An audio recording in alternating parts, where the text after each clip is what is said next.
Ini ndinonzi Boston Chichoma, ndiri deputy headmaster Harare Central Prison. Ndiri inmate akapinda mutorongo 2008 kusvikira iko zvinezvi. Unomu ndo mu-education block. Tiri assista fellow inmates from grade 0 up to A level. Tine maticha edu ZPCS anenge achiassista nesu isiso mafacilitators tiri ma-inmates. Ma-inmates mamwe ose ari kupinda mukati metorongo netumhosva twavanenge vauya nato kuno vanoda kuita further up their education, they are furthering up their education, vachibatsirwa vachiassistwawo kubhadhara masubjects here and there neprisons yasosawo mafunds. Prisons normally inotika sosawo unogona kubhadharirwawo 3 subjects or 2 depending nekuti macandidates acho anenge akawanda, let us say, but our relatives from outside vanogona kuita chip in then voti assista kuti munhu akwanise kunyora masubjects ake akawanda at the same time. In terms of textbooks and the other things zvingadiwa education curriculum and etc. Zimseki vari kuti assista here and there. Recently takaenda kuworkshop as ma-inmates, Commissioner General afacilitator kuti inmates tive tiripo pa-workshop yenew curriculum, heritage-based curriculum. We were there and we also learned direct from the Zimsek officials.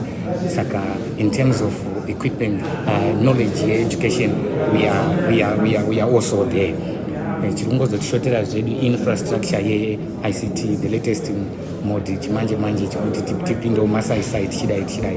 But our Commissioner General promised us that very soon we will have the infrastructure ye-latest network. Tichiitawo pakona apa anenge vachida kuti vanoitawo ma-assignments awo and the likes vachiita. Pamwe ndingangoitawo mubvunzo kuti musati mauya panapa makanga muri mudzidzisi here musati mauya pano kana kuti? Musati ndauya pano ndandisiri mudzidzisi, ndingori munhu anga apedzawo aivaitawo A level yake panze, ndikaita diploma in hotel and catering management.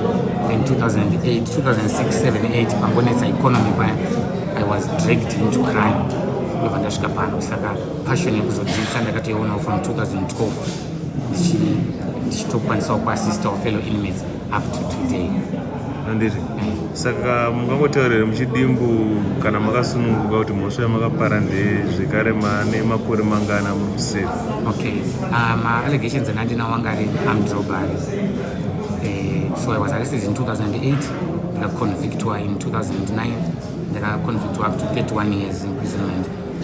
Saka ipapo kusvikana nhasi handisati ndakwanisa kuwanawo rusununguko, asi ndoda kungotendawo zvangu president we2nd Republic nema-improvements ose aitwa mu-prisons.